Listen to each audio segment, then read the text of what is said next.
अब तक आपने देखा कि सब गांव वालों को पता चलता है कि रघु को किसी भूत ने पकड़ लिया है। सब डरे हुए होते हैं। अब आगे रघु का ये रूप देखकर सब डर जाते हैं। जैसे ही उस लड़के की मौत हो जाती है, रघु भी नीचे गिर जाता है। रघु के माँ बाप उसे उठाते हैं।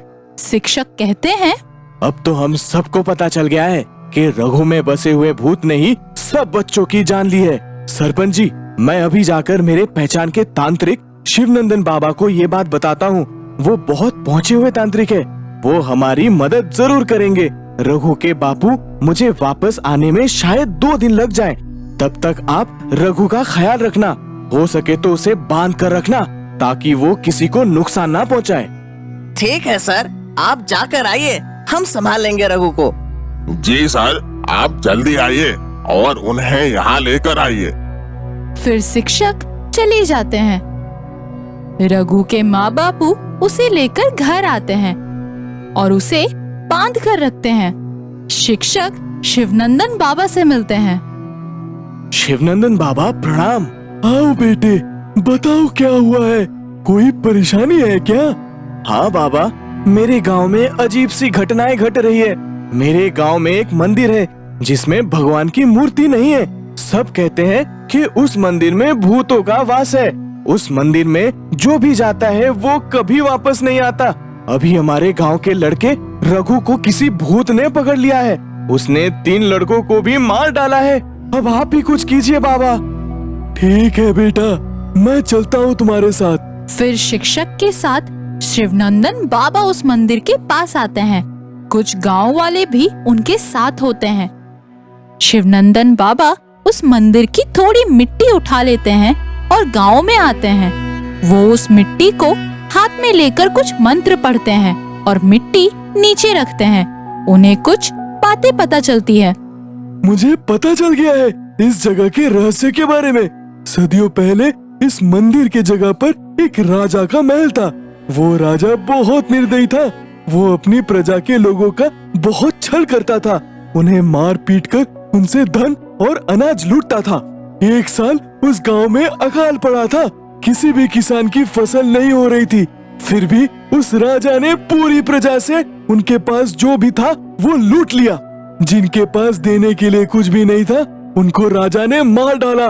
बाकी बची प्रजा बहुत गुस्सा हो गई और एक रात को उन्होंने मिलकर राजा का महल जला दिया।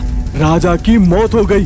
राजा की आत्मा भटकती रह गई और सबको परेशान करने लगी। फिर कुछ लोगों ने उस जगह पर मंदिर बना दिया। उस मंदिर में भगवान की मूर्ति स्थापित कर दी। मंदिर बन जाने के बाद राजा की आत्मा शांत हो गई। लेकिन कुछ सालों बाद किसी ने भगवान की सोने की मूर्ति चोरी कर ली और राजा की आत्मा फिर से जग गई और लोगों को फिर से परेशान करने लगी। मंदिर के पुजारियों ने दूसरी मूर्ति स्थापित करने की बहुत कोशिशें की, लेकिन सबकी मौत हो गई। उस दिन से मंदिर में भगवान की मूर्ति की स्थापना नहीं हुई है। इसका मतलब रघु के अंदर उस राजा की आत्मा बसी है। हाँ, और वो ही सबको मार रही है। तो बाबा, अब इसका क्या इलाज करें? इसका एक ही इलाज है, वो चोरी की गई मूर्ति फिर से उसके स्थान पर स्थापित करने के बाद ही इस मुसीबत से छुटकारा मिल सकता है। लेकिन वो मूर्ति हमें कहाँ मिलेगी बाबा? वो तो हमें ढूंढनी पड़ेगी बेटा। तुम सब एक काम करो, उस मूर्ति को ढूंढकर लेकर आओ मेरे पास। तब तक मैं रघु के शरीर में से उस आत्मा को निकालने की विधि शुरू करता हूँ। ठीक है बाबा, हम गांव के सबसे बुजुर्ग लोगों की मदद से उस मूर्ति के बारे में पता करते हैं। फिर शिक्षक, सरपंच और कुछ गांव वाले मूर्ति को ढूंढने के लिए लग जाते हैं। रघु को शिवनंदन बाबा के पास लाया जाता है। वो राजा का भूत उतारने की विधि शुरू करते हैं। शिक्षक को बुजुर्ग लोगों से ये पता चलता है कि जिस वक्त वो मंदिर बना था, उस वक्त पूजा करने वाले पुजारी के भाई ने ही उस मूर्ति की चोरी की थी। पुजारी की मौत होने के बाद उसका भाई वो मूर्ति छुपाकर भाग गया। फिर शिक्षक को बहुत ढूंढने के बाद उस पुजारी के भाई का घर मिल गया। पुराना होने की वजह से वो टूट गया था। उस घर में कोई नहीं रहता था। सरपंच जी, मैं घर में ढूंढता हूँ, आप बाहर ढूंढिए। ठीक है। फिर सब मिलकर वो मूर्ति ढूंढने लगते हैं, लेकिन किसी को वो मूर्ति नहीं मिलती। फिर शिक्षक को एक तहखाना नजर आता है। शिक्षक उस तहखाने में जाकर ढूंढता है और उसे मूर्ति मिल जाती है। शिक्षक मूर्ति लेकर बाहर आता है। सब शिवनंदन बाबा के पास आते हैं। शिक्षक के हाथ में मूर्ति देखकर रघु गुस्से से चिल्लाता है, सुनो, जल्दी से वो मूर्ति मंदिर में जाकर रख दो। राजा की आत्मा बहुत गुस्सा हो गई है। सरपंच जी जाकर मूर्ति को मंदिर में रख देते हैं। शिवनंदन बाबा अपना मंत्रोच्चारण शुरू करते हैं। रघु के शरीर में बसी राजा की आत्मा रघु के शरीर से बाहर निकलती है और पिघल जाती है। रघु ठीक हो जाता है और वो गांव हमेशा के लिए भूत के डर से मुक्त हो जाता है। चुड़ैल का बदला। रिया और अनुज बचपन से ही एक दूसरे को अच्छे से जानते थे। दोनों ने साथ में ही अपनी स्कूलिंग की थी और अब परसों ही उनकी एंगेजमेंट हुई और फिर वो अपने लोनावला वाले फ्लैट में कुछ दिनों के लिए घूमने चले गए। देख लो अनुज, मैं पहले ही बता रही हूँ कि जैसे ही मैं शादी करके इस घर में आऊंगी, सबसे पहले तुम्हारे ये भूतिया कर्टेन्स उतार के फेंकूंगी। पूरे घर में हर चीज सफेद सफेद टांग रखा है तुमने तो। अरे ठीक है माँ मेरी, जो बदलना है इस घर में बदल देना, मुझे कोई दिक्कत नहीं है। रात को दोनों ने साथ मिलकर खाना बनाया और डाइनिंग टेबल पर बैठ के खाना खाने लगे। तभी अचानक से तेज हवाएं चलने लगी और खिड़कियां दीवारों पर बजने लगी। लगता है बारिश होने वाली है। कहीं लाइट ना चली जाए। चलो जल्दी जल्दी खिड़कियां बंद कर देते हैं। दोनों खिड़कियां बंद करने लगते हैं और तभी रिया को खिड़की के बाहर एक अजीब सी डरावनी शक्ल की औरत दिखाई देती है, जो कि उसे ही घूर रही होती है। वो डर के मारे चिल्ला पड़ी, अनुज जल्दी आओ, यहाँ कोई है। वो औरत वहाँ से मुझे देख रही है। रिया कोई नहीं है यहाँ, तुम खुद ही एक बार बाहर देखो, तुम्हारा वहम होगा।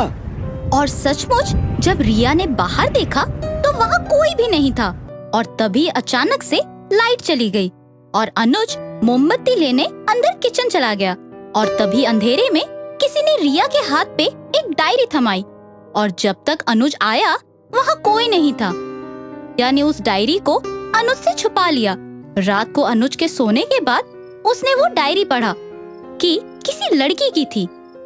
ये तो किसी लड़की की डायरी है, मगर कौन थी वो और वो अंदर कैसे आई और मेरे हाथ में ये कैसे आ गया? फिर उस डायरी में एक लड़की की तस्वीर थी। लगता है ये डायरी इसी की है, मगर ये मुझे देने का क्या मतलब हो सकता है? उस डायरी को पूरा पढ़ने के बाद उसने जाना कि वो लड़की जो कोई भी हो वो अनुज से जुड़ी हुई थी, क्योंकि उस डायरी में घर के ओनर को लेके लिखा गया था, जो कि अनुज था। अगले दिन रिया ने बड़े गुस्से में उस लड़की का फोटो दिखाया।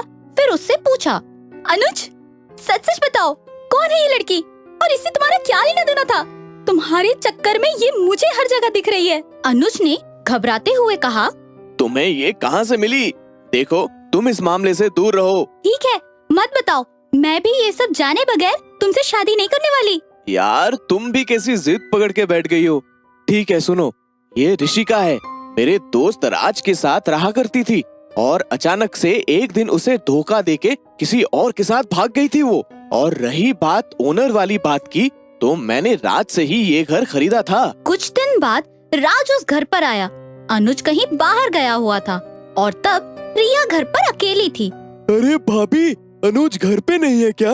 नहीं राज भैया, वो थोड़ी देर में आ जाएंगे, आप बैठिए। और जैसे ही रिया किचन गई, उसे बाहर से कुछ आवाजें आई, तो वो दौड़ते हुए बाहर आई तो उसने देखा कि राज आराम से कान में ईयरफोन्स लगाए गाने सुन रहा था, मगर वहाँ वो चुड़ैल पंखे से लटक कर बैठी हुई थी।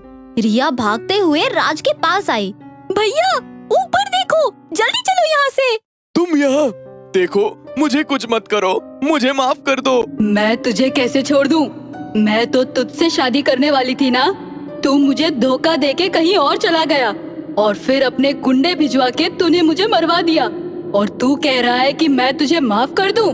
मैंने तुझे अच्छे से जान लिया है, तू किसी भी लड़की की इज्जत नहीं करता, तू सबको गंदी नजर से ही देखता है। राज ने तुरंत बगल में रखे गए चाकू को उठाया और रिया के गले पे चाकू रखते हुए कहा, बहुत सही पहचाना है तुमने, और मैं ये भी अच्छे से जानता हूँ कि तुम किसी को नुकसान नहीं पहुँचाओगी।